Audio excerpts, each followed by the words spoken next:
ஒவ்வொரு ஆண்டும் ஆயிரக்கணக்கான நுகர்வோர்கள் பாதிப்படைகிறார்கள். ஆனால் நாங்கள் இந்த விற்பனையாளர் சட்டம் மற்றும் பாவனையாளர் சட்டம் தொடர்பான சரியான விழிப்புணர்வோடு இருந்திருந்தால் இவைகளை தடுத்திருக்கலாம். ஒரு பொருளை வாங்கி ஏமாற்றப்பட்டிருக்கிறீர்களா, இல்லை நீங்கள் பெற்றுக்கொண்ட ஒரு சேவையை நினைச்சு வருத்தப்பட்டிருக்கிறீர்களா? இது எல்லாத்தையும் உடனே முறைப்பாடு செய்ய ஒரு அவசர தொலைபேசி இலக்கமும் அதுக்கே உரித்தான ஒரு அதிகார சபையும் இருக்குன்னு உங்களுக்கு தெரியுமா?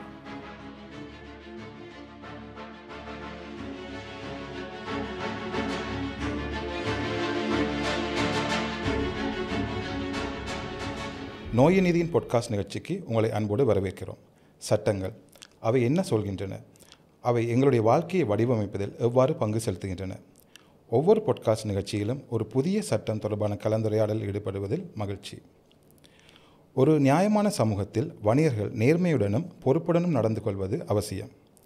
பாவனையாளர்கள் நலன்களை பாதுகாப்பதும் வணிகத்தன்மையில் வெளிப்படைத்தன்மையுடன் இருப்பதும் ஒரு முன்னேற்றமிக்க தேசத்தின் முக்கியமான பண்பாகும்.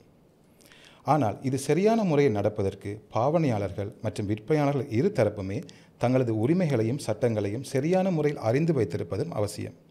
அதன் அடிப்படையில் இன்று நாங்கள் பார்க்கவிருக்கும் சட்டம் 2003 ஆண்டின் 9ஆம் இலக்க பாவனையாளர் அலுவல்கள் அதிகார சபை சட்டம். இது தொடர்பாக எங்களுடைய சந்தேகங்களை தீர்ப்பதற்கும் எங்களுக்கு மேலும் தெளிவுபடுத்தலையும் தரதுக்காக கொழும்பு பல்கலைக்கழகத்தின் சிரேஷ்ட விரிவுரையாளர் மற்றும் சட்டத்தரணி ஷாமிலா டவுட் அவர்கள் எங்களோடு இணைந்திருக்கிறாங்க. வணக்கம், வெல்கம் டு த ஷோ. நன்றி எங்களோட இன்றைக்கு இணைந்து கொண்டதுக்கு. இந்த சட்டம் தொடர்பாக மேலும் கலந்துரையாடுறதுக்காக நாங்கள் நேரடியாக கேள்விகளுக்கு போகலாம்னு நினைக்கிறேன். இப்போ இந்த சட்டத்தின் அடிப்படையில் கன்சியூமர்ஸ் என்றால் யார், அதாவது நுகர்வோர் இல்லாட்டி நாங்கள் பாவனையாளர் என்று சொல்லக்கூடியவங்க யார்? மற்றது இந்த சட்டத்தின் அடிப்படையில் இந்த கன்சியூமர் விற்பனையாளர் மற்றும் பாவனையாளர்கள் இடையிலுள்ள ஒப்பந்தம் என்ன? பொதுவாக கன்சியூமர் என்று சொன்னால் பொருட்களை நுகரக்கூடியவர்கள் மற்றும் சேவைகளை அனுபவிக்கக்கூடிய அத்தனை நபரும் நுகர்வோர்களாக கருதப்படுவார். சமூகத்தில் எத்தகைய அந்தஸ்தில் இருந்தாலும் கூட அத்தனை பேரும் இந்த நுகர்வோர் என்பதற்குள் வருவார்கள். சிறு பிள்ளைகளாக இருக்கலாம், அல்லது வயது வந்தவர்களாக இருக்கலாம், அல்லது செல்வந்தராக இருக்கலாம், ஏழையாக இருக்கலாம். எல்லோருமே இந்த நுகர்வோர் என்ற வரையறுக்குள் உட்பட்டவர்கள். ஆரம்ப காலத்தில் 18ஆம் நூற்றாண்டு காலப்பகுதியில் இருந்த ஒரு எக்கனாமிக்ஸ் ஆடம் ஸ்மித் என்பவர் என்ன சொல்கிறார் என்றால், அனைத்து விதமான உற்பத்திகளின் ஒரே ஒரு இறுதி நோக்கம் நுகர்வு. ஆகவே உற்பத்தி செய்யப்பட்ட எப்பொருளும் அல்லது சேவையும் நுகர்வில் முடிவடைவதனால் அவை இறுதியாக சென்றடைபவரின் நோக்கத்திற்கு ஏற்றதாகவும் அவருடைய எதிர்பார்ப்பை நிவர்த்தி செய்வதாகவும் அந்த பொருட்கள் மற்றும் அந்த சேவைகள் இருக்க வேண்டும். இப்போ பொதுவில் நாங்கள் பார்த்தோம் சொன்னால், எவ்வாறு இந்த நுகர்வோருக்கும் அல்லது பாவனையாளருக்கும் விற்பனையாளருக்கும் ஒரு ஒப்பந்தம் உருவாகின்றது என்பதை நோக்கின்ற போது, பொதுவில் நுகர்வோர், அதாவது ஒரு பொருளை வாங்குகின்ற போது அல்லது ஒரு சேவையை பெறுகின்ற போது அவர்களுக்கும் விற்பனையாளர்களுக்கும் இடையில் ஏதோ ஒரு வகையான ஒப்பந்தம் உருவாகும். அந்த ஒப்பந்தம் நாங்கள் சொல்லலாம், அது உட்கிடையாக ஏற்படலாம் அல்லது வெளிப்படையாகவும் ஏற்படலாம். இந்த உறவு முறை சட்டத்தினால் பிணிக்கக்கூடிய ஒரு உறவு முறையாக காணப்படும். ஆகவே இப்போ நீங்கள் சொன்னது மாதிரி கன்சியூமர் அஃபேர்ஸ் அத்தாரிட்டி ஆக்டில் சொல்லப்பட்ட பிரிவுகள் அது மாத்திரமல்ல, இன்னும் பல சட்டங்கள் இருக்குது. அதாவது பொருட்கள் விற்பனை கட்டளை சட்டம், உணவு சட்டம் மற்றும் இது போன்ற பல சட்டங்கள் இலங்கையில் காணப்படுகின்றன. அதில் பிரதானமானது தான் கன்சியூமர் அஃபேர்ஸ் அத்தாரிட்டி ஆக்ட். அதுக்கு கீழே விற்பனையாளர் தன்னுடைய, அதாவது நுகர்வோருக்கு ஏற்ற பொருளையோ அல்லது சேவையோ வழங்காவிட்டால் இந்த கன்சியூமர் அஃபேர்ஸ் அத்தாரிட்டி ஆக்டின் கீழ் நிவாரணம் பெற முடியும். ஓகே, இப்போ இந்த சட்டம் இப்போ அடிப்படையில் கன்சியூமரோட உரிமையை பாதுகாக்கிறதுல ஒரு முக்கியமான ஒரு பார்வை செலுத்துதுன்னு நினைக்கிறேன். அது எப்படி உரிமைகளை பாதுகாக்க பங்கு செலுத்துன்னு தெரிஞ்சுக்கொள்ளாமா இந்த சட்டங்கள்? பொதுவாக கன்சியூமர் அஃபேர்ஸ் அத்தாரிட்டி ஆக்டை நீங்கள் பார்த்தீங்கன்னு சொன்னால் அது ஒரு விரிவான ஒரு சட்டம். அதில் முக்கியமாக கன்சியூமர் அஃபேர்ஸ் அத்தாரிட்டி, அதாவது ஒரு அதிகார சபையொன்றே உருவாக்குது. அந்த அதிகார சபைக்கு முழுமையான, அதாவது பரந்தளவான அதிகாரங்கள் வழங்கப்பட்டிருக்கு.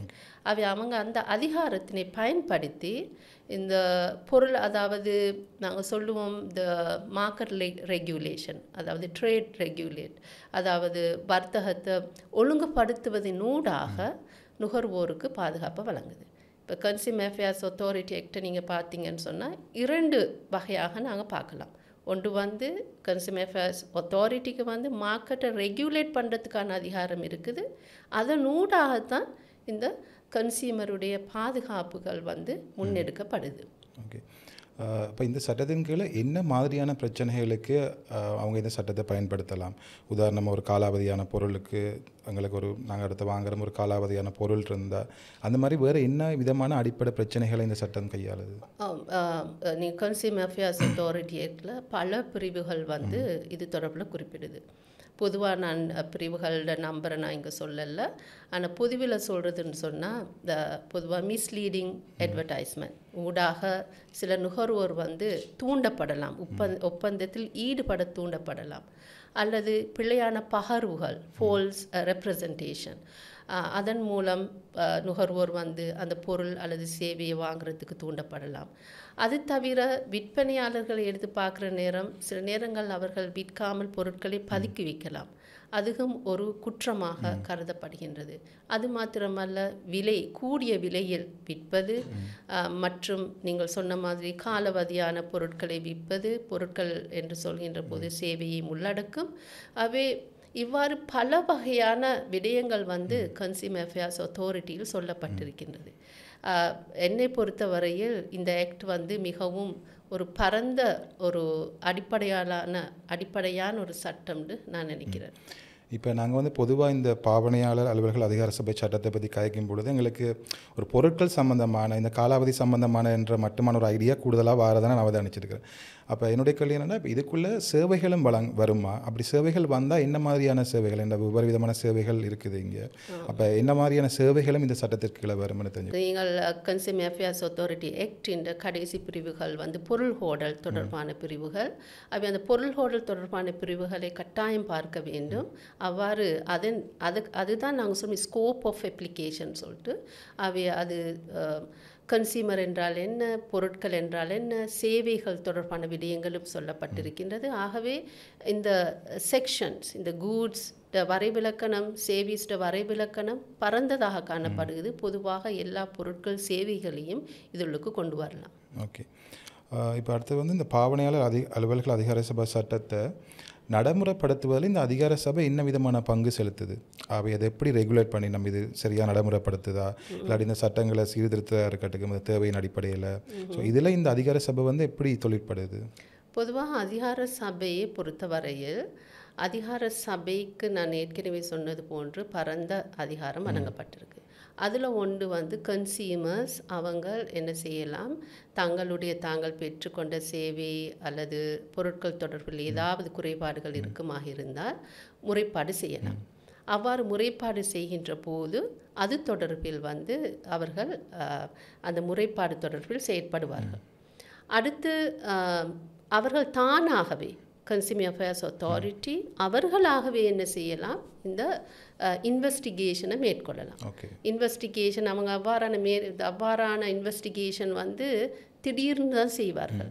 அதாவது இவர்கள் அந்த சட்டத்தில் சொல்லப்பட்ட விடயங்களுக்கு அமைவாக செயற்படுகிறார்கள் என்று. அது மாத்திரமல்ல, முக்கியமாக இந்த கன்சியூமர் அஃபேர்ஸ் அத்தாரிட்டி ஆக்டின் பிரிவு 10, 18க்கு அமைவாக இந்த அத்தாரிட்டிக்கு வந்து சில ஆர்டர்ஸ், அதாவது நான் சொன்ன கட்டளைகள், பணிப்புரைகளை வந்து விதிக்கலாம்.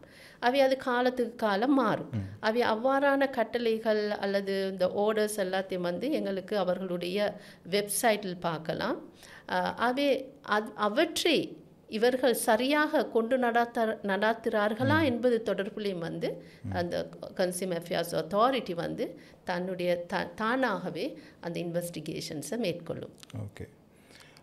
இப்போ நான் வந்து ஒரு கடையில் போய் ஒரு பொருள் வாங்குறேன், இல்லாட்டி ஒரு சேவையை பெற்றுக்கொள்கிறேன். அப்போ எனக்கு அந்த இடத்துல வந்து ஒரு அநீதி இழைக்கப்படுதுன்னு வச்சுக்கொள்வோமே, அந்த பொருள் வந்து ஒரு பிரச்சனைக்குரியதாக இருக்குது, இல்லாட்டி அந்த சேவை எனக்கு திருப்தி இல்லைண்டா, இப்போ நான் உடனடியாக அந்த இடத்துல இருந்து எப்படி நான் ஒரு அடுத்த கட்டத்துக்கு போகலாம், என்ன செய்யலாம்? நான் பொதுவாக இது வந்து முறைப்பாட்டோட தொடர்பான கேள்வி. முதல்ல வந்து எங்களுடைய எந்த உரிமை மீறப்பட்டது என்பதை நாங்கள் அடையாளம் காண வேணும். இது என்ன தரம் குறைந்ததா அல்லது காலவதியான பொருளா அல்லது என்ன இது என்ற தேவைக்கு உகந்தது அல்லாத ஒரு பொருள் ஏதோ உண்டு. ஏன்னா நிறைய விடயங்கள் உள்ளடக்கலாம், ரைட்? என்ன ஒரு குறைபாடு இருந்தாலும் அது வந்து கம்ப்ளைண்ட் பண்ணக்கூடியதாகத்தான் இருக்கும் என்னை பொறுத்தவரை. அதுக்கு பிறகு அதற்கு தேவையான எவிடன்ஸை வந்து கலெக்ட் பண்ண வேண்டும், ரைட்? ரெசிப்ட் இருக்கலாம் அல்லது சில நேரம் நாங்கள் ஒப்பந்தங்களை வந்து வாய் மூலமாக செய்வோம். இப்போ ரெசிப்டெல்லாம் இருந்துன்னு சொன்னால் அங்கே வந்து எழுத்து மூலம் ஏதோ ஒன்று இருக்குது. அப்படி இல்லைன்னு சொன்னால் ஏதாவது ஒரு ரெக்கார்டிங்ஸ் கட்டாயம் இருக்கணும். ஏன்னா நிரூபிக்க வேண்டும் இங்கே ஒரு ஒப்பந்தம் ஒன்று உருவாகினது, எப்போது உருவாகினது என்று போன்ற விடயங்களும் இருக்க வேண்டும். அதுக்கு பிறகு உடனடியாக கம்ப்ளைண்ட் பண்ணுறேன்னு சொன்னால் அவங்களுடைய ஹாட்லைன் இருக்குது 1977.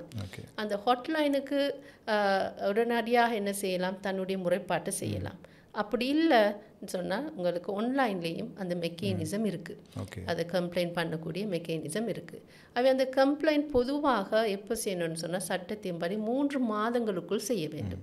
ஆனால் உடனடியாக செஞ்சால் பிரச்சனை இல்லை. ஆனால் அது கால வரை ஒன்று காணப்படுகின்றது. 3 மாதங்களுக்குள் முறைப்பாடுகளை மேற்கொள்ள வேண்டும். இப்போ நாங்கள் எனக்கு கண்மையில் ஒரு சம்பவம் நடந்தது. நான் ஒரு கடையில் வந்து ஒரு யோகட் ஒன்று வாங்கியிருந்தேன். அந்த பொருள் வந்து எக்ஸ்பயர் ஆகிருந்தது. அதாவது குறிப்பிட்ட நான் உதாரணத்துக்கு வைத்துக்கொள்ளுமே, நான் 12ஆம் தேதி அதிகாலை 3 மணி போல் ஒரு பஸ் நிலையத்தில் வாங்கினேன். அப்போ வாங்கியிருக்கும்போது அந்த குறிப்பிட்ட தேதியில் அந்த 12ஆம் தேதி அந்த பொருள் வந்து எக்ஸ்பயர் ஆகியிருந்தது. அப்போ நான் அதை நாங்கள் முதலே பார்த்துருக்கோம். ஆனால் நான் ஒரு தவறுதலாக அதை குடிச்சிட்டு தான் ஒரு டேட்டை பார்க்கும்போது அந்த குறிப்பிட்ட தேதி 12ஆம் தேதி அதில் இருந்தது. அப்போ எனக்கு ஒரு பயம் இருந்தது. ஏன்னா இது ஒரு பால் சம்பந்தமான பொருள் என்னபடி அது உபாதைகளை ஏற்படுத்தக்கூடும்ன்றதால் அந்த கடைக்காரோட காய்க்கும்போது அவர் சொன்னார், இல்லை இது நீங்கள் இன்றைக்கு தாண்டி இன்றைக்கு இதை பாவிக்கலாம் அந்த மாதிரி. ஸோ அந்த மாதிரி நேரங்களில் நாங்கள் அதை எப்படி எடுத்துக்கொள்ளலாம்? அது பொதுவில் வந்து நாங்கள் அந்த நாள்களை தீர்மானிக்கிற நேரம் அதாவது midnight 12 o'clock, ரைட்? அதோடு தான் அடுத்த நாள் ஆரம்பிக்கும். அது வரைக்கும் சட்டப்படி விற்கலாம். ஏன்னா அந்த காலவதியாக திகதி அது வரைக்கும் இருக்குது. அது வரைக்கும் விற்கலாம். ஆனால் இந்த ஒரு நீங்கள் அதை சாப்பிட்றதுக்கு வாங்கினேன்னு சொன்னீங்க இல்லையா, அப்போ அந்த சந்தர்ப்பத்தில் வந்து அது ஏதாவது உங்களுக்கு இம்பேக்ட் ஆகுமா இருந்தால், சம்டைம் காலவதியான டேட் வந்து எங்களுக்கு தெரியாது, ரைட்? போன முந்தின வீக் காலவாதியாக தான் டேட்டை தான் நாங்கள் பார்ப்போம், ரைட்? ஈவன் காலவதியானதோ இல்லையோ உங்களுக்கு அந்த உடம்புல ஏதேனும் ஏற்படுத்துமாக இருந்தால் நடவடிக்கை எடுக்கலாம். அது வந்து நீங்கள் டேட்டை வச்சு அதில் டிட்டர்மைனாக இருக்க வேண்டிய அவசியம் இல்லை. ஏன்னா அது உட்கொள்கின்ற பொருட்கள், ரைட்? ஈவன் பிஃபோர் 1 வீக் நீங்கள் வாங்கி அது உங்களுக்கு ஏதேனும் ஏற்படுமாக இருந்தால், உடல் ரீதியான அசௌகரியங்கள் ஏற்படுத்துமாக இருந்தால், அது இந்த யோகட்னால தான் ஏற்பட்டிருக்குமாக இருந்தால் அதுக்கான நடவடிக்கை எடுக்கலாம். ஆனால் நீங்கள் காலவதியான அந்த டேட்டில் அந்த பொருளை வாங்கிறதுனால இது ஒரு அந்த mentally you feel bad, right? அப்போ அந்த சந்தர்ப்பத்தில் அது ஒரு எது அந்த உழைச்சி கொண்டே இருக்கும், பயமோண்டு இருக்கும். இருந்தாலும் சட்டத்தின்படி அந்த 12 மணி வரைக்கும் அந்த பொருளை விற்கலாம். 11:59 வரையும் விற்கலாம். அதுக்கு பிறகு அதை விற்கலாது, இருக்கக்கூடாது, அதில் வைக்கலாது அவங்களோட இதில். மற்றது இப்போ இது இன்னும் கொஞ்சம் தெளிவாக கேட்க விரும்புகிறேன். இப்போ எங்களுக்கு ஏதாவது இப்போ நான் அந்த பொருள் அடுத்த நாள் சாப்பிட்டு எனக்கு ஏதாவது பாதிப்பு வந்திருந்தால் தான் அது ஒரு ப்ராப்பரான முறைப்பாடு செய்யலாமா? இல்லாட்டி அப்படி இல்லை, நான் ஓகே தான் இருக்கிறேன், பட் எனக்கு ஒரு அசௌகரியமாக நான் உணர்றேன் என்றாலே நான் அதை முறைப்பாடு செய்யலாமா? அது நிரூபிக்கிறது கஷ்டம். என்னன்னு சொன்னால் சம்டைம் அந்த மென்டல் இஃபெக்டை வந்து நிரூபிக்கிறது கொஞ்சம் கஷ்டமான விடயம். ஏனென்றா நாங்கள் ஒரு விஷயத்தை கவனிச்சுக்கொள்ள வேண்டும். என்னென்னா இந்த கன்சியூமர் அஃபேர்ஸ் அத்தாரிட்டி ஆக்ட் வந்து எப்போவுமே இந்த விற்பனையாளர்களை ஒரு குற்றவாளியாக பார்க்காது. ஏன்னா அவங்க மார்க்கெட்டை ரெகுலேட் பண்ணுறாங்கன்னு சொன்னால் கட்டாயம் எங்களுக்கு வியாபாரம் தேவை. நாட்டின் அபிவிருத்திக்கு வியாபாரம் முக்கியம். அதே நேரம் கன்சியூமரையும் பாதுகாக்க வேண்டும். அப்போ கன்சியூமர் அஃபேர்ஸ் அத்தாரிட்டி வந்து இந்த ரெண்டுக்கும் இடையிலிருந்து தான் வேலை செய்யும். நாங்கள் ஒரு இவங்க குற்றவாளிகள், குற்றம் செய்கிறவர்கள் என்ற கண்ணோட்டத்தில் ஒரே பார்க்காது. அது ஒரு சம்மந்தப்பட்ட ஒரு அனுபவத்தை பகிர்ந்து கொள்ள விரும்புகிறேன். அப்போ எனக்கு அப்படி ஒரு பிரச்சனை வந்து நாங்கள் அதை போலீஸில் முறைப்பாடு செஞ்சது. நாங்கள் எங்களுக்கு உடனே தெரியலை, எங்களுக்கு பாவநல அதிகார சபையெல்லாம் முறைப்பாடு செய்யணும்னா அப்போ அது வந்து இப்போ போலீஸ் கேட்டிருந்தாங்க, கேஸ் போட போகிறீங்களா அப்படின்னு. அப்போ நாங்கள் ஓம் பண்ணிட்டு நாங்கள் அப்புறம் அடுத்த நாள் கேஸுக்கு போன பிறகு தான் நீதிபதி எங்கள்கிட்ட கேட்டிருந்தார், உங்களுக்கு இந்த பிரச்சனை வந்ததை ஒன்றும் வரையில தானே பிறகு அதை இவ்வளோ பெரிய பிரச்சனையாக எடுக்கிறீங்கன்னு. ஆனால் எங்களுக்கு அந்த சந்தர்ப்பத்தில் ஏற்படுத்த அந்த மன உளைச்சல் வந்து அங்கே பெருசாக இருந்தது. ஏன்னா நாங்கள் ஒரு பயணம் போக வேண்டியிருந்தது. இப்போ போகிற வழியில் ஒரு பிரச்சனை நடந்திருந்தால் எங்களுக்கு திடீர்னு ஒன்றும் செய்ய முடியாமல் போகும். ஸோ அந்த பயம்தான் எங்களுக்கு அந்த கேஸ் அதை கொண்டு போகிறதுக்குரிய காரணமாக இருந்தது. ஆனால் நீங்கள் சொல்கிறதின் அடிப்படையில் அது எப்படியுமே அந்த டேட் இருந்தால் அது சட்டப்படி விற்பனை செய்ய முடியாதுன்றதை தண்டி தான் தெரிஞ்சுக்கணும். அதோட வந்து நுகர்வோட அறிவு என்பது முக்கியம், அவேர்னஸ். என்னென்னா சில நேரம் வந்து கட்டாயம் நுகர்வோர் வந்து காலாவதியாகக்கூடிய டேட்டை பார்க்கணும். பார்த்துட்டு எங்களுக்கு இது சரி வராதுன்னு சொன்னால் அவர் புதிசாக அந்த ப்ரொடியூஸ் பண்ணப்பட்ட பொருட்கள் எடுக்க வேண்டும். ஏன்னா மென்டல் இந்த ஸ்டேட்டஸ் வந்து person to person different, right? சில பேருக்கு வந்து நீங்கள் சொன்ன மாதிரி லாஸ்ட் டேட்டில் இருந்தாலும் அது வந்து கூட அவங்களுக்கு வந்து அந்த மன உளைச்சலை கொடுக்கும், அல்லது மென்டலி தே ஃபீல் அப்செட். ஆனால் சில பேர் வந்து டோன்ட் கேர், ரைட்? அவங்க வெரி ஸ்ட்ராங் மைண்ட் செட்டில் அவங்க இருப்பாங்க. So that is subjective. Okay. மற்றது நான் சில இடங்கள் அவதானிச்சிருக்கிறேன். இப்போ இந்த பொருளை வாங்கினா தான் இந்த பொருள் கிடைக்கும், அல்லது குறிப்பிட்ட அளவு இத்தனை பொருட்களை ஒரு 6 பேக்கெட்டுகளை வாங்கினா உங்களுக்கு இந்த இன்னும் ஒரு பொருளை 2 பேக்கெட் கிடைக்கும். இதுவாறான விளம்பரங்களை வந்து நான் கடைகளையும் சில பெரிய வணிக நிறுவனங்களையும் நான் அவதானிச்சிருக்கிறேன். இதை பற்றி என்ன நினைக்கிறீங்க? அப்படி அவங்க விற்பனை செய்யலாமா? அப்படி அவங்க போட்டு இது ஒரு நல்ல ஒரு இன்ட்ரெஸ்டிங் கொஷன். என்னன்னு சொன்னால் சில இது நான் ஏற்கனவே சொன்ன மாதிரி கன்சியூமர் அஃபேர்ஸ் அத்தாரிட்டி ஆக்ட் வந்து அன்ஃபேர் காம்படிஷன் தொடர்புலையும் ஈடுபடும். அதாவது விற்பனைதாரர்களுக்கு இடையில் அல்லது மேனுஃபேக்சர் ப்ரொடியூசர்ஸ் ஹூவர் அவங்களும் வந்து நியாயமான போட்டி கொள்கையில் பின்பற்ற வேண்டும்.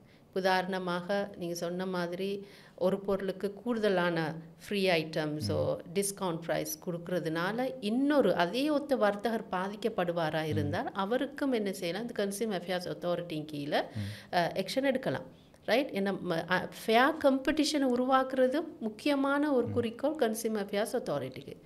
அதையும் வந்து நாங்கள் என்ன செய்யலாம்,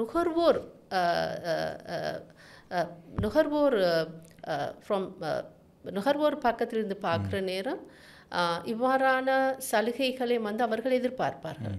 இதை மோட்டிவ் என்ன, அவர்களுடைய விற்பனை அதிகரிக்குது. அவ்வாறானவை வந்து சாதாரண போட்டி கொள்கைக்கு உட்பட்டதாக இருந்தால் பிரச்சனை இல்லை. அவ்வாறு இல்லாமல் இருக்குமாக இருந்தால், அதாவது ஒரு அதே ஒத்த உற்பத்தியாளர் ஒத்தரை அந்த மார்க்கெட்லேருந்து வெளியேற்றுவதற்கான ஒரு முயற்சியாக இருக்குமாக இருந்தால் இது வந்து சேலஞ்ச் பண்ணப்படலாம் கன்சியூமர் அஃபேர்ஸ் அத்தாரிட்டி ஆக்டின் கீழே. மற்றது நாங்கள் வழக்கமாக ஒரு பொருள் வாங்கும்போது நாங்கள் இப்போ காலாவதிய தேதியை அடிப்படையாக பார்க்க வேண்டியது ஒரு முக்கியமான விஷயமாக நாங்கள் கருதுனாங்க. அப்படி ஒரு பொருள் வாங்கும்போது வேறு என்ன விதமான நாங்கள் விஷயங்களை பார்க்க வேண்டியிருக்கோம்? ஏன்னா சில நேரத்தில் அந்த என்ன ரெஜிஸ்ட்ரேஷன் பண்ணப்பட்டிருக்கா, இல்லை வேறு விதமான முத்திரைகள் எல்லாம் இருக்குது தானே, தகுதி தரச்சான்றிதழ்கள் எல்லாம். அப்போ அதை வந்து நாங்கள் கருத்தில் கொள்ள வேண்டிய ஒரு நுகர்வோராக நாங்கள் என்ன மாதிரியான விஷயங்களை கருத்தில் கொள்ள வேண்டியிருக்குது? ஒவ்வொரு பொருளையும் பொறுத்த வரையில் பொதுவாக இப்போ சில பேர் வெஜிடேரியனாக இருப்பார்கள், சில முஸ்லீம்ஸ் கன்சியூமர் எடுத்தால் ஹலாலான விடயங்கள் இருக்கான்னு பார்ப்பார்கள். அது ஏன் அந்த ஒவ்வொருத்தருக்கும் தேவையான இன்ஃபர்மேஷன் அந்த ப்ராடக்டில் இருக்கணும். அதில் முக்கியமாக வந்து date, manufacturing date, expiry dates, அது இன்க்ரீடியன்ட்ஸ், அதால் சம்டைம்ஸில் வார்னிங்ஸும் இருக்குது வழங்கப்படணும், ரைட்? இப்போ பொதுவாக வந்து ஏனைய நாடுகள் நீங்கள் பார்த்தீங்கன்னு சொன்னால் லேபிளிங் லாஸ் இருக்குது, அதாவது ஃபுட் லேபிளிங் லாஸ். அப்போ அந்த இதில் வந்து ஈவன் குறிப்பிட்ட பொருள் வந்து அதோட சுவை, இனிப்பு சுவை அதிகமாக இருக்குமாக இருந்தால் ரெட்டில் போட்டிருப்பார்கள். ஏன்னா சில பேருக்கு அது ஒத்து போகாது. அப்போ இது நாட்டுக்கு நாடு வித்தியாசம். ஆனால் இலங்கையை பொறுத்த வரையில் பேசிக்கான இன்ஃபர்மேஷன் வந்து அந்த பொருளில் உள்ளடக்கப்பட்டிருக்க வேண்டும். ஏன்னா இப்போ இந்த முக்கியமான ஒரு உரிமை வந்து என்னென்னா தகவல் தெரிவதற்கான உரிமை இருக்குது கன்சியூமர்ஸுக்கு. அவை தகவல் எங்கேருந்து பெறலாம்? நாங்கள் மேனுஃபேக்சரர்ஸோ ப்ரொடியூசருக்கு கால் பண்ணி நாங்கள் கேட்க போகிறது இல்லை, நாங்கள் அந்த பொருளை வச்சு கொண்டு தான் பார்க்க போகிறோம். அந்த ஒரு கன்சியூமர் அந்த பொருள் தொடர்பான அடிப்படையான விடயங்கள் வந்து அதில் குறிப்பிடப்பட்டிருக்க வேண்டும். மற்றது வந்து சில டிமாண்டின் அடிப்படையில் சில நேரத்தில் பொருட்கள் விலை கூட குறையான சந்தர்ப்பங்கள் இருக்கிறது தானே. இப்போ அரசாங்கம் வந்து ஒரு குறிப்பிட்ட விலையை நிர்ணயிச்சிருந்தாலும் எல்லா பொருட்களுக்குமே அந்த தினசரி நிர்ணய விலைகளை பார்க்கக்கூடிய வசதின்னு ஒருவருக்கு இருக்காது. ஏன்னா அந்தளவு அப்டேட்டாக நாங்கள் இருக்கிறது இல்லை ப்ராக்டிக்கலான சந்தர்ப்பங்களில். ஸோ அந்த மாதிரி நேரங்களில் இப்போ ஓகே எனக்கு விளங்குது இது விலை கூட தான் இருக்குதுண்டா, இப்போ நான் அதை நேரடியாக உரிமையாளரோட கதைத்து ஒரு சமரசத்துக்கு வாரதா, இல்லாட்டி இதை நேரடியாக முறைப்பாடாக தான் இதை மாற்றலாம்? அதே சமரசமாக பேசி அந்த பிரச்சனைகளை தீர்த்து கொள்ளலாம். அப்படி இல்லாமல் போனால் தான் அடுத்த ஸ்டெப்புக்கு நாங்கள் போக வேணும், முறைப்பாடு செய்கிறது. ஏன்னா அந்த முறைப்பாடு செஞ்சதுக்கு பிறகு கன்சியூமர் அஃபேர்ஸ் அத்தாரிட்டி என்ன செய்யும், முதலாவது ஒரு மீடியேஷனுக்கு தான் போகும். ரைட். அதுக்கு பிறகு அந்த பொதுவாக வந்து செலராக இருக்கட்டும், ஏன்னா அவர்களுடைய பிஸ்னஸ் அவங்க பாதுகாத்து கொள்ள வேண்டும், ஏன்னா அவர்களும் முறைப்பாட்டுகளுக்கு போய்கொள்றதுக்கு விருப்பம் இல்லை. அதனால் அவங்களுடைய குட்வில் அதெல்லாம் பாதுகாக்கிறதும் அவங்களுடைய முக்கியமான ஒரு நோக்கம். ஸோ நான் நினைக்கிறேன் அநேகமான பிரச்சனைகள் வந்து அவங்களோட தீர்த்து கொள்ளலாம். நான் ஒரு உதாரணத்தை பகிர்ந்து கொள்ள விரும்புகிறேன். நான் அண்மையில் கொலம்பிலிருந்து எனது வீட்டு கேண்டிக்கு போய் கொண்டிருக்கிற நேரம் அங்கே ஒரு சின்ன ஒரு பிரச்சனை ஒன்று வந்தது. அதாவது நீங்கள் டிக்கெட் எடுக்க வேணும்னு சொன்னால் கிளம்பிட்டு நீங்கள் அந்த பஸ் எந்த டெஸ்டினேஷனுக்கு போகுதோ அந்த ஃபுல் டிக்கெட்டையும் எடுக்க வேணும்.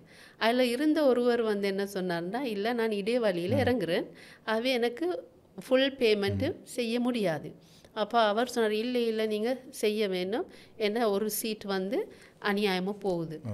அதுக்கு பிறகு அவர் என்ன செஞ்சார்னா, உடனே இந்த கன்சியூமர் அஃபேர்ஸ் அத்தாரிட்டி கால் பண்ணார். இப்போ கால் பண்ணி அவங்க அட்வைஸ் பண்ண உடனே இவர் கேட்டார், ஓகே பிரச்சனை இல்லை, எனக்கு அந்த டிக்கெட் தாங்கன்னு. என்னென்னா நான் கம்ப்ளைண்ட் ஒன்று போட போகிறேன்னு.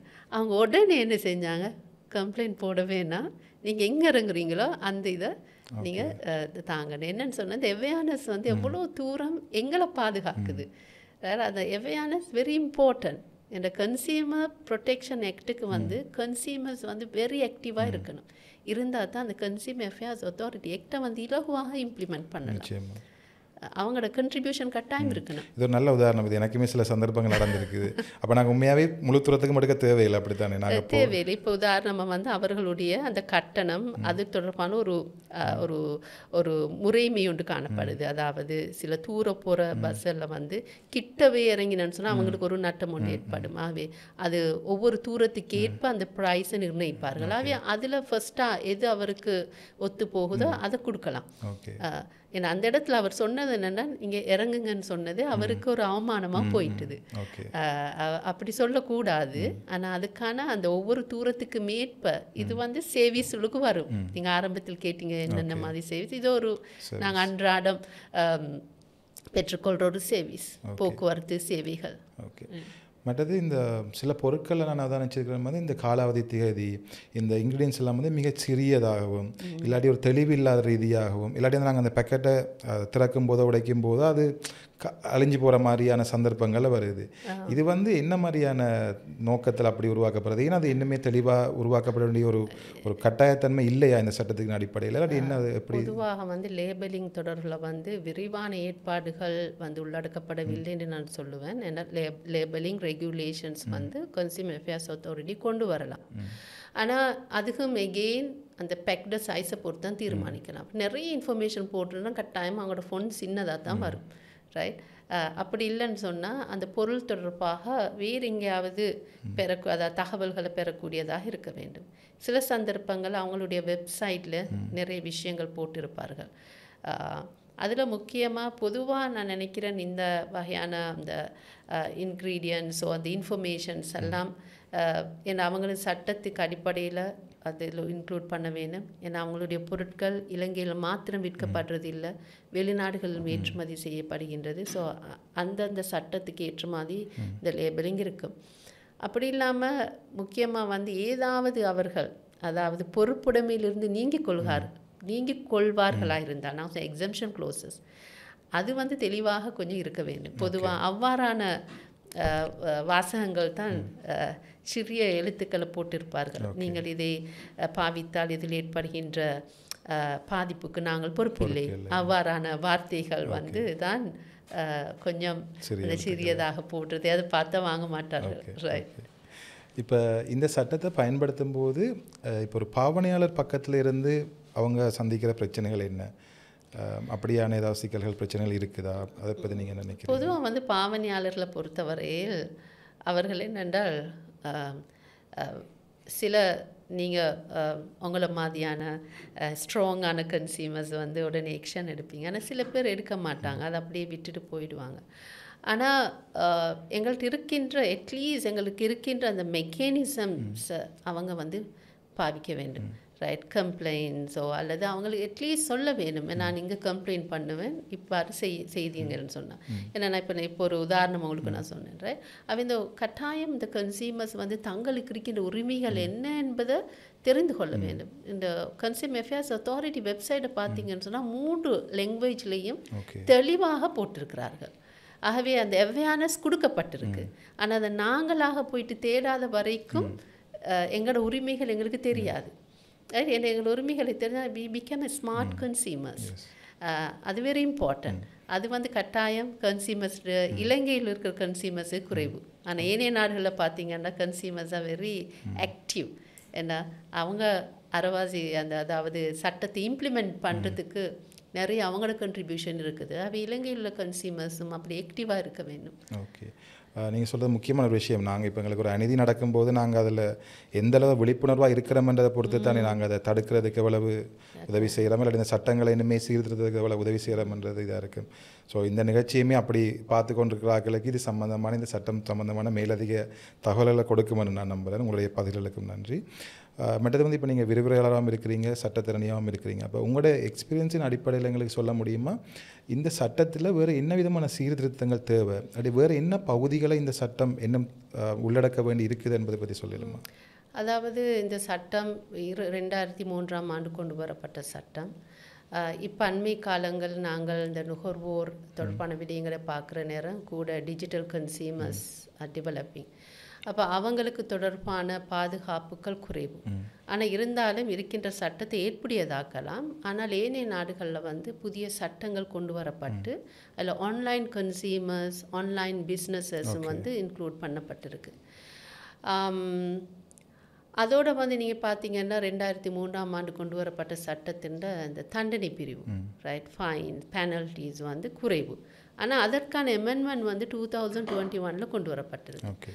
அதில் வந்து இந்த பெனல்ட்டிஸ் எல்லாம் வெரி ஹை ரைட். ஆனால் அது போதும். ஆனால் நீங்கள் இந்தியன் கன்சியூமர் ப்ரொடெக்ஷன் லாஸை பார்த்தீங்கன்னா ஃபைன்ஸ் வந்து ஃபைன்ஸ் தான் கூட. ஏன்னா அதுதான் அந்த பெனல்ட்டி. இந்த சட்டத்தை மீறுகின்ற வியாபாரிகள் அல்லது வர்த்தகர்கள் அதில் வரக்கூடிய அத்தனை பேருக்கும் அதில் தொடர்பானவர்களுக்கு. அது மாத்திரமல்ல, இன்னும் நிறைய பிரிவுகள் வந்து இதில் உள்ளடக்கப்பட வேண்டும். அதாவது மார்க்கெட் ரெகுலேஷன் தொடர்பான இன்னும் பல வகையான சந்தை தொடர்பான விடயங்கள் உள்வாங்கப்பட வேண்டும். கன்சியூமர்ஸுடைய அது தொடர்பான விடயங்கள் நான் நேரத்தோடு சொன்ன மாதிரி ஆன்லைன் தொடர்பானதாக இருக்கும். அடுத்தது கம்ப்ளைண்ட் மெக்கானிசம் இன்னும் இலகுவாக இருக்க வேண்டும். அதை முறையிட்டு அதற்கான சொல்யூஷன்ஸை பெறக்கூடியதாக இருக்கணும். அது மாத்திரமல்ல, நீங்கள் பார்த்தீங்கன்னா கன்சியூமர்ஸ் அஃபேர்ஸ் அத்தாரிட்டி ஆக்ட் கொலம்பில் தான் இருக்குது அந்த ஆஃபீஸ் எல்லாம். இது ரீஜனல் வைஸாகவும் கொண்டு வரப்பட வேண்டும். கூட அந்த உள்நாட்டு மொழிகளை கதைக்கக்கூடிய நபர்கள் அதில் இருக்க வேண்டும். அவ்வாறு இருந்தால்தான் கன்சியூமர்ஸ் வந்து இலகுவாக முறைப்பாடு செய்யக்கூடியதாக இருக்கும். ஆகவே கன்சியூமர் பக்கத்திலிருந்து அவர்களுக்கு இலகுவான ஒரு வழிவகை ஒன்று செய்து கொடுக்கப்பட வேண்டும். மற்றது வந்து இப்போ நான் நுகர்வோராக ஒரு அநீதி இழைக்கப்பட்டு நான் ஒரு கம்ப்ளைண்ட் பண்ணுறேன் அதிகார சபைக்கு. அவங்க வந்து இந்த விற்பனையாளருக்கு எதிராக நடவடிக்கை எடுக்கும்போது அவங்க என்ன விதமான தண்டனைகளை இதில் பெற்றுக்கொள்வாங்க, என்ன விதமான பிரச்சனைகளை வைக்க ஏற்படக்கூடும்? பொதுவாக புகார் ஒன்று அவர்களுக்கு கிடைக்கப்பட்டது பிறகு அவர்கள் வந்து அந்த குறிப்பிட்ட வர்த்தகருக்கு ஒரு சந்தர்ப்பத்தை வழங்குவார். ரைட். அவருடைய தரப்பு நியாயத்தை கேட்பதற்கு ஒரு சந்தர்ப்பத்தை வழங்குவார். இவர்கள் இதை வந்து ஒரு மத்தியஸ்த ரீதியாகத்தான் செய்வார்கள். ஏனென்றால் நான் நேரத்தோடு சொன்ன மாதிரி வியாபாரங்களையும் பாதுகாக்க வேண்டும், நுகர்வோருடைய உரிமைகளையும் பாதுகாக்க வேண்டும். அவருக்கு ஒரு சந்தர்ப்பம் வழங்கப்படும் ஆரம்பத்தில். அதுக்கு அந்த சந்தர்ப்பம் அந்த மத்தியஸ்தின் மூடாக ஏதேனும் ஒரு முடிவுக்கு வருவார்களாக இருந்தால் அந்த பிரச்சனை அதோட முடிவடையும். அப்படி இல்லாமல் இருக்குமாக இருந்தால், நுகர்வோருடைய உரிமைகள் ஏதேனும் பாதிக்கப்பட்டிருக்குமாக இருந்தால் அவர்கள் அதுக்கு அதாவது அந்த பொருளை ரீப்ளேஸ் பண்ண சொல்லலாம், அல்லது ரிப்பேர் பண்ண சொல்லலாம், அல்லது அதனுடைய ரிஃபண்ட் பண்ண சொல்லலாம். ஆகவே அது வந்து நுகர்வோர் தரப்பான விடயங்கள். அப்படி இல்லாமல் இப்போ நான் நேரத்தோடு சொன்ன மாதிரி முறையற்ற வியாபார கொள்கைகள் அல்லது அன்ஃபேர் காம்படிஷன் அந்த மாதிரியான விடயங்கள் இருக்குமாக இருந்தால், அல்லது அதே போன்று இப்போ உதாரணமாக நான் சொன்னேன் கன்சியூமர் அஃபேர்ஸ் அத்தாரிட்டி வந்து அவர்களாகவே சில இன்வெஸ்டிகேஷனை நடத்தலாம். அதன் மூலம் அவர்கள் இந்த சட்டத்துக்கு முரணாக அல்லது அவர்களால் பிறப்பிக்கப்பட்ட கட்டளைகள் அல்லது த ஓர்டர்ஸ் அண்ட் இவைகளுக்கு புறம்பாக அவர்கள் செயற்படுவார்களாக இருந்தால் அவர்களுடைய சொத்துக்களை வந்து கையேற்கலாம், அவற்றை வந்து நீதிமன்றத்தில் ஒப்படைக்கலாம். ரைட். அப்போ நான் எங்களோட 2003 ஆக்ட், அதை நாங்கள் சொல்லுவோம் பேரண்ட் லா, அதில் வந்து இந்த இவ்வாறான ஃபைன்ஸ் எல்லாம் வந்து மிக குறைவு. அவை இப்போ இருக்கின்ற the new amendment, that is number 20 of 2021 Consumer Affairs Authority Amendment Act, இது வந்து குறிப்பாக இந்த செக்ஷன் 60 ஆஃப் பேரண்ட் கம்பெனியில் ப்ரொவிஷன்ஸை மாற்றிருக்குது. அதில் வந்து பொதுவாக இண்டிவிஜுவல்ஸ் வந்து ஏதாவது ஒஃபென்சஸ் இதொன்றில் ஈடுபட்டாராக இருந்தால், இது வந்து for traders and manufacturers etcetera, right, அவர்கள் ஈடுபட்டார்களாக இருந்தால் அதில் நாங்கள் முதலாவது குற்றத்துக்கு வந்து 1 லட்சத்திலிருந்து 5 லட்சம் வரை ஃபைன் விதிக்கப்படும். அதோட 6 மந்த் இம்ப்ரிஸ்மெண்ட்டும் வழங்கப்படலாம். அதிலே தொடர்ந்து இன்னொரு குற்றத்தை அவர் செய்வாராக இருந்தால் அது 2 lakhsலிருந்து 1 lakhsக்கு எடிஷனல் ஃபைன் ஒன்று விதிக்கப்படும். அதே மாதிரி இந்த 1 year இம்ப்ரிஸ்மெண்ட்டும் வழங்கப்படலாம். இதே ஒரு கோஆப்ரேட் என்டிட்டிஸ், ஒரு கம்பெனிஸ் அல்லது பிஸ்னஸ் என்டிட்டிஸாக இருக்குமாக இருந்தால் அதிலே ஃபர்ஸ்ட் ஆஃபென்ஸுக்கு வந்து 5 lakhs to 5 million, ரைட். அதில் சப்சிக்வெண்ட் ஆஃபென்சஸ், அதாவது அதோட தொடர்பான இதாக இருந்ததுன்னு சொன்னால் 1 million to 10 million the penalty காணப்படுது. ஸோ அதனால் வந்து கட்டாயம் இந்த நுகர்வோர் மட்டும் விழிப்புணர்வாக இருந்தால் போதாது, அதாவது செலர்ஸும் வந்து கட்டாயம் விழிப்புணர்வாக இருக்க வேண்டும். அதாவது ரெண்டு தரப்புமே, பாவனையாளர் விற்பனையாளர் ரெண்டு பேருமே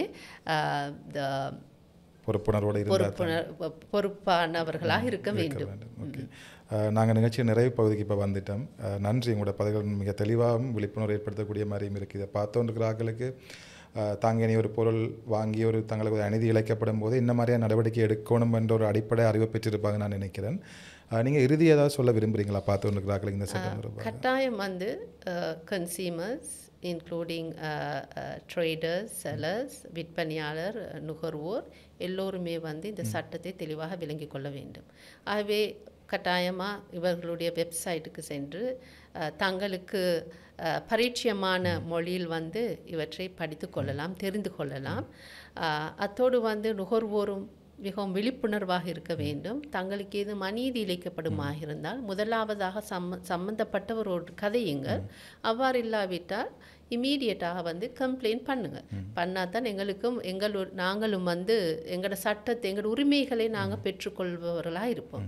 அதே போன்று விற்பனையாளர்களும் வந்து தங்களுக்குடைய அந்த தாங்கள் எவ்வாறு தங்களுடைய விற்பனைகளை செய்ய வேண்டும், நுகர்வோருடைய உரிமைகளை எவ்வாறு பாதுகாக்க வேண்டும், தங்களுடைய வியாபார கொள்கைகள் எவ்வாறு நியாயமானதாக இருக்க வேண்டும் என்பவற்று தொடர்பிலும் அவர்களும் விழிப்புணர்வாக இருக்க வேண்டும். நன்றி மேடம். நீங்கள் இந்த ஹாட்லைன் சம்மந்தமாகவும் சொல்லியிருந்தீங்க, முதலாவதையும் இருக்கா? Hotline 1977 Hotline. அதோட ஆன்லைன் கம்ப்ளைண்ட் மெக்கானிசமும் வந்து மிகவும் இலகுவானது. அவங்களுடைய வெப்சைட்டுக்கு போனால் மிகவும் இலகுவானது. வெரி பேசிக் இன்ஃபர்மேஷன் தான் நமக்கு கேட்பார்கள். அவை ஈவன் பொதுவாக வந்து நான் ஒரு பொருளை கொள்வனவு செய்யாவிட்டாலும் கூட இவ்வாறான ஒரு முறைகேடான விடயங்கள் நடக்கின்றதுன்னு எனக்கு தெரிய வந்தாலும் கூட கம்ப்ளைண்ட் ஒன்று போடலாம். அந்த மாதிரி சந்தர்ப்பங்களில் எங்களுக்கு இந்த பொருளோட புகைப்படங்கள் இல்லை வீடியோ காட்சிகளாக தேவைப்படுமா? அவ்வாறு நான் நேரத்தோட சொன்னேன், ஒரு கம்ப்ளைண்ட் ஒன்று போடுறேன்னா சில எவிடன்ஸ் வச்சுக்கொள்ளுங்க. ஏன்னா எவிடன்ஸ் இருந்தால் ஈஸி. இப்போ உதாரணமாக ஒவ்வொரு இந்த ஸ்டேஜுக்கு பிறகு திரும்ப அந்த கம்ப்ளைண்ட் வந்து நீதிமன்றத்துக்கு போகலாம். அவ்வாறு போகின்ற போது கட்டாயம் இந்த எவிடன்ஸ்ன்றது மிக முக்கியம். ஏன்னா எங்களை எவிடன்ஸை நாங்கள் வச்சுக்கொண்டோன்னு சொன்னால் இலகுவாக நிரூபிக்கலாம். ஓகே, நன்றி. எங்களோட இன்றைக்கு இணைந்து கொண்டதுக்கு, உங்களோட நேரத்தை செலவழித்து எங்களுக்கு நிறைய விஷயங்களை சொல்லியிருந்தோம். நீங்கள் இதை பார்த்தவனுக்குறாக்களும் சரி, நானும் சரி, நிறையவே விஷயங்களை அறிந்திருக்கிறேன். இந்த சட்டம் எங்களுக்கு எப்படி உதவி செய்யுது, மற்றும் எங்களுடைய பாவனையாளர் உரிமையை நாங்கள் எப்படி பாதுகாக்கலாம் என்பது சம்பந்தமாக நிறைய விஷயங்கள் தெரிஞ்சு கொண்டிருக்கிறேன். நன்றி எங்களோட இணைந்து கொண்டதுக்காக. நன்றி, என்னை அழைத்தமைக்கு. தேங்க்யூ. இதை பார்த்து கொண்டிருக்கிறார்கள். இந்த சட்டம் தொடர்பாக ஒரு பாரிய விழிப்புணர்வு அடைஞ்சிருப்பீங்கன்னு நம்புகிறேன். இன்னும் ஒரு பாட்காஸ்ட் நிகழ்ச்சியில் இன்னும் ஒரு முக்கியமான சட்டம் தொடர்பாக உங்களை சந்திப்பதில் வரை உங்களிடம் விடைபெறுகிறோம். நன்றி.